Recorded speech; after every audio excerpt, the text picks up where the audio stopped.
Oke, halo, selamat pagi, siang, sore, dan malam. Jadi untuk tema kali ini adalah hati-hati saat kita memasukkan ikan baru ke dalam akuarium ya. Jadi sebagai penghobi ikan hias itu kan kita kan ingin selalu memperbanyak ikan koleksi ikan hias kita ya. Jadi biarpun akuariumnya ini sudah penuh dengan ikan itu masih belum puas. Jadi ingin menambah jumlah ikan. Itu sering terjadi terutama pada pelanggan saya. Jadi biarpun akuariumnya kecil dia selalu ingin menambah ikan. Nah itu selalu saya kasih tahu bahwa tempat itu kan juga berpengaruh juga ya. Kalau misalnya tempatnya itu terlalu kecil itu jangan sampai ikannya itu menjadi padat populasi, karena nanti malah menyebabkan kematian massal ya. Jadi misalnya akuariumnya ukurannya itu cuma 30 cm ya, misalnya 30 cm berarti 1 2, nah segini mungkin ya, segini.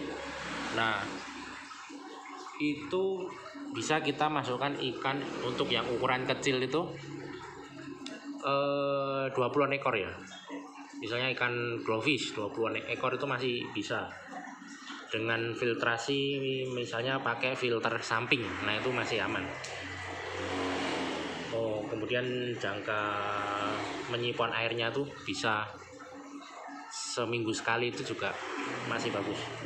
Nah ketika kita tambahkan ikan lagi, misalnya orang tersebut merasa tidak puas ya, ingin biar kemruyuk atau lebih meriah, nah dia ingin tambah lagi. Nah itu biasanya nanti akan terjadi overcrowded, populasinya itu terlalu penuh. Nah kemudian nanti akan mengalami masalah, misalnya nanti filtrasinya itu tidak bekerja dengan baik, kemudian buang kotorannya itu kan sangat banyak. Kalau semakin banyak ikan berarti polusi kotorannya tuh juga semakin banyak ya. Nah itu yang nanti bisa menyebabkan kematian massal. Jadi pertama itu biasanya nanti mengalami kualitas air yang tidak bagus. Jadi nanti biasanya ikannya jadi males makan, kemudian nanti tumbuh jamur di badannya seperti white spot atau jamur kapas atau macam-macam, intinya yang nanti berbahaya bagi ikan tersebut. Nah kemudian selain overcrowded itu juga kita harus hati-hati saat memasukkan ikan baru itu, yaitu dengan cara jangan langsung memasukkan ikan tersebut ke dalam akuarium yang lama ya. Misalnya ini kan akuarium lama, misalnya ini ikan-ikannya, kemudian saya ingin menambahkan ikan baru, misalnya saya ingin tambah ikan mempis lagi, misalnya yang jenis platinum. Nah ketika saya masukkan di sini ikan barunya itu bisa menyebabkan masalah, misalnya kalau tanpa karantina. Jadi ikannya itu mungkin menyebarkan penyakit. Nah menyebarkan penyakit itu nanti menyebabkan ikan-ikan yang ada di sini itu juga nanti akan bermasalah. Jadi menjadi karena satu ikan yang dari luar itu yang tanpa karantina kita langsung masukkan di sini, itu nanti akan menyebabkan masalah. Jadi kemungkinan ikan itu kan beda ekosistemnya ya. Jadi mungkin airnya beda, ininya beda, ketahanan terhadap parasit ini beda. Jadi kemungkinan dia membawa parasit dari tempat lain tersebut. Nah ketika masuk di sini ditakutkan parasitnya itu bermutasi atau menyebar ke tubuh ikan ini yang mungkin dia tidak kebal dengan penyakit tersebut. Jadi nanti bisa menjadi kematian massal. Contohnya seperti virus, misalnya virus COVID misalnya, itu kan di Cina bermutasi lagi menjadi sampai ke Indonesia, bermutasi lagi menjadi virus ini menyesuaikan dengan iklim tropis ya. Jadi siapa tahu juga nanti bakteri atau parasit yang ada yang kita bawa dari beli ikan tersebut, kemudian kita masukkan di sini, itu nanti juga bisa bermutasi menjadi lebih berbahaya. Jadi biasanya nanti terus mengalami kematian massal. Nah solusinya itu adalah kita jangan langsung memasukkan ikan, terutama untuk ikan mahal ya. Kalau ikan misalnya ikan receh ya enggak masalah juga. Ikan receh harga 1.000, 2.000 atau di bawah 5.000 itu ya enggak masalah. Tapi kalau misalnya banyak seperti ini walaupun ikan murah, tapi kalau misalnya ada satu aja ikan yang berpenyakit dan nanti menjadi masalah terhadap ekosistem yang ada di sini, itu juga merugikan, terutama kalau kita itu statusnya adalah penjual ikan hias ya. Jadi nanti malah boncos, tidak ada lagi modal, karena modalnya kan sudah kita pakai beli ikan ini, nah ikannya malah mati semua, nah otomatis bingung nanti cari. Jadi kita harus karantina dulu, terutama ikan-ikan yang memang rawan bermasalah. Misalnya ikan ceri bab itu dia itu memang kuat ya, ceri bab. Tetapi sekali saja terjadi kesalahan, misalnya perubahan pH, misalnya kita tidak perlu perubahan pH lah, misalnya kita aduk-adukin aja. Misalnya ini kan ada kayak apa ini, semacam gravel ya. Nah misalnya kalau ada orang yang beli ikan tersebut, kemudian ikannya sembunyi di sini, kemudian kita aduk-aduk ininya, tidak sengaja, maksudnya saat mengambil ikan itu ini teraduk-aduk dan kotorannya terangkat, itu nanti menyebabkan ikan yang kaget atau yang mudah terkena pH shock seperti ceri bab itu nanti akan langsung mati massal. Itu sering saya alami. Jadi oleh sebab itu kalau misalnya mengambil ikan juga harus hati-hati juga, jangan asal serok kena ininya. Nah ini bisa nanti ngangkat kotorannya itu, amoniaknya maksudnya, nanti menyebabkan kematian massal. Selain itu juga misalnya ikan neon tetra juga. Ikan neon tetra itu menurut saya ikan yang gampang-gampang susah. Jadi kalau sudah mature, sudah cocok dengan airnya ini, dia akan santai aman. Tapi sekalinya terjadi perubahan parameter, bisa perubahan suhu, perubahan pH, perubahan ini tuh langsung nanti mati massal juga. Nah apalagi kalau dimasukkan ikan baru tadi itu, ikan baru yang mungkin sistem imunnya beda, parasitnya yang ada di tubuhnya beda. Nah itu nanti juga akan membawa masalah juga. Jadi sebaiknya dikarantina dulu. Kalau misalnya saya menyetok ikan neon tetra itu biasanya saya sendirikan di akuarium kosong. Nah disterilkan 3 hari atau minimal 3 hari, itu nanti baru diisi stok ikan neon tetra. Jadi itu dijamin aman. Jarang sekali terjadi kematian massal, kecuali kalau memang dari sananya sudah sakit ya. Kalau dari sananya sehat, masukkan sini di akuarium yang tank kosong itu sehat. Nah nanti setelah 1 bulan 2 bulan bisa kita campur ke sini, akuarium tank mat misalnya ini kan, atau ini aja lah. Nah ini akuarium kayak gini, nah bisa ini khusus ikan neon. Nah kita masukkan di sini, itu nanti bisa tahan lama karena dia sudah beradaptasi dengan kondisi air di sini dan kondisi penyakitnya. Karena tiap ikan itu dia ini membawa parasit ya, seperti ikan siklit. Nah ikan siklit itu selalu membawa parasit Hesamita. Jadi ketika kondisinya stres, dia parasit Hesamita itu akan menyerang tubuhnya dan nanti akan menyebabkan kematian. Oleh sebab itu kan kalau manusia kan harus divaksin ya. Nah kalau ikan ini masalahnya kalau ikan itu tidak ada vaksin. Misalnya ada, kalau manusia kan ada vaksin polio, vaksin apa lagi ya, macam-macam ya, saya lupa pokoknya. Nah fungsinya kan untuk membasmi atau menghilangkan atau membuat badan kita menjadi kebal. Jadi misalnya orang yang tinggal primitif, misalnya di pulau yang orangnya itu hidupnya masih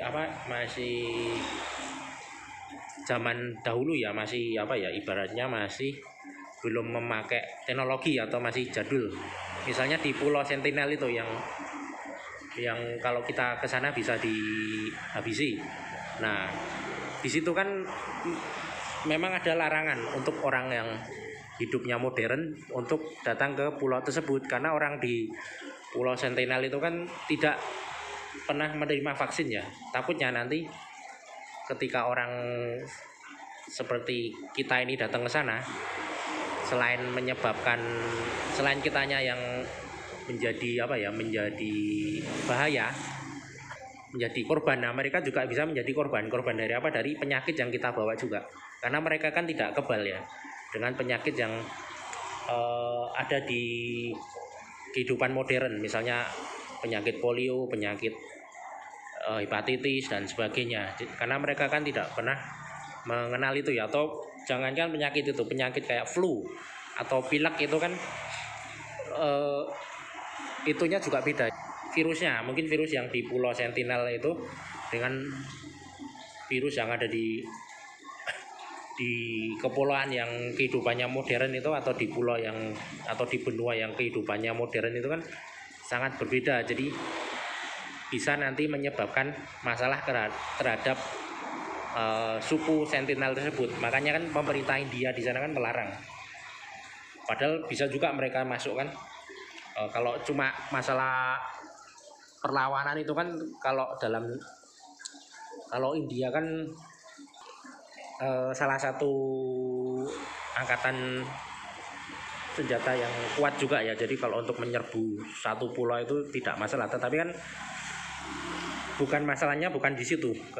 Selain untuk menjaga kehidupan mereka juga karena takutnya nanti menyebarkan virus atau bakteri yang nanti takutnya menyebabkan kepunahan terhadap suku tersebut. Jadi begitu juga kasusnya seperti ini ya. Jadi karena ikan itu kan tidak divaksin ya, beda dengan manusia divaksin, jadi langsung kebal terhadap penyakit yang divaksin tersebut. Misalnya polio itu kan divaksin dari seluruh dunia ya. Jadi di Jerman, misalnya di Australia, di Indonesia, di Bangladesh itu mereka kebal semua dengan polio. Nah, beda dengan ikan. Misalnya di akuarium saya nih, misalnya ada bakteri tertentu. Nah, kemudian dibawa ke mana ya, ke Jawa Timur misalnya, yang mungkin karakter airnya sama bakterinya berbeda. Nah, kemungkinan ikan ini bisa menyebarkan penyakit, atau bahkan ikan ini bisa kolaps di sana karena perbedaan ekosistem airnya ini ya, bakteri air yang ada di sini. Jadi paling enak itu kalau kita itu membeli ikan itu sebaiknya dengan daerah yang sama. Misalnya kalau di Jogja itu ya Jawa Tengah lah. Nah, Jogja Jawa Tengah itu masih karakternya itu masih sama-sama aja. Jadi kalau saya misalnya beli ikan dari peternak yang memang dia itu breeder dari Jogja atau Jawa Tengah, itu biasanya hampir 100% itu ikannya hidup. Tetapi kalau misalnya saya beli itu yang dari Jawa Barat atau misalnya Jawa Timur, itu kadang itu mengalami masalah, walaupun tidak selalu ya. Biasanya 20% atau 10% itu ada yang gagal adaptasi dan kemudian pindah alam ya. Jadi itulah pentingnya kita harus karantina. Jadi misalnya kita beli ikan baru kemudian langsung kita masukkan di sini, nah takutnya nanti malah mengalami kematian massal. Jadi sebaiknya dikarantina saja yang ikan baru tersebut biar beradaptasi, terutama kalau dari daerah yang jauh ya, misalnya dari Jawa Timur, atau kalau di Jogja ya atau Jateng itu daerah Jawa Timur atau daerah Jawa Barat. Nah, itu harus kita karantina dulu agar mereka itu beradaptasi dengan air yang ada di kita dan bakteri-bakteri yang ada di air tersebut atau parasit-parasitnya itu. Karena nanti kalau ikan ini sudah sehat, maksudnya sudah tidak stres, itu nanti parasitnya itu menjadi parasit pasif seperti ikan siklit. Virus seperti parasit Hesamita pada ikan siklit itu kan dia itu memang ada di dalam tubuh, di dalam saluran pencernaan. Nah, si parasit Hesamita itu akan menyerang ikan siklit itu ketika dalam keadaan ikan tersebut stres. Makanya ada paribahasa Italia itu kan di dalam tubuh, di dalam jiwa yang sehat terdapat jiwa yang sehat juga. Nah, jadi kalau ikannya ini stres, nanti takutnya nanti terus virusnya atau bakteri-bakteri yang ada di dalam tubuhnya ini berkembang biak dan membuat si ikan ini pindah alam. Itu sering terjadi pada ikan siklit ya, bisa dicek di Google itu. Jadi parasit Hesamita itu adalah parasit yang memang bawaan dari ikan siklit ya. Ikan siklit itu ya contohnya seperti lohan, Oscar, apalagi ya, African siklit, Frieri misalnya, OB peacock, lemon siklit dan sebagainya. Jadi itu memang bawaan. Jadi kalau kondisi ikannya tersebut stres, pasti nanti akan parasit yang ada di dalam tubuhnya itu akan berkembang dan menghabisi si inangnya tersebut, si apa itu yang ikan yang dia diami di dalam pencernaannya itu. Jadi itu untuk tema hari ini. Jadi pentingnya kita harus karantina ya. Jadi walaupun ikan murah kayak gini, ini termasuk ikan murah, tetapi karena banyak gini kan, kalau misalnya mati semua juga rugi juga. Nah, oleh sebab itu kita harus karantina. Jadi kalau misalnya saya isi stok, itu ikan baru tidak akan saya masukkan ke dalam sini, karena nanti takutnya malah mati massal ya. Mati massal itu kemudian itu menjadi masalah bagi kita yang pelaku usaha ikan hias kecil. Nanti tidak ada modal lagi untuk isi stok lagi, karena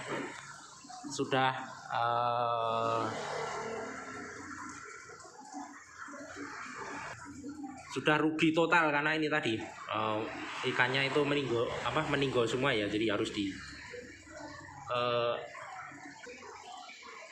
dipahami untuk perihal hal dalam mengkarantina ikan. Begitu juga kalau kita misalnya penghobi ikan, apalagi ikan mahal misalnya ingin cari ikan tengmet arwana misalnya, padahal arwananya itu awana yang mahal. Nah, asal-asalan masukin ikan tengmet tersebut tanpa di karantina, nah nanti langsung pasti akan menyesal ya. Jadi karantina itu wajib. Jadi selalu sediakan tank kosong ya. Tank kosong itu nanti untuk diisi ikan yang akan dikarantina tersebut. Paling bagus karantina itu di atas 3 hari ya, 3 hari atau mingguan, itu malah lebih bagus lagi, apalagi kalau ikan mahal ya. Nah, nanti kalau sudah ini kondisi ikannya sudah sehat banget, sudah tidak stres, pokoknya sudah tidak takut sama orang, nah itu bisa langsung dimasukkan. Karena nanti biasanya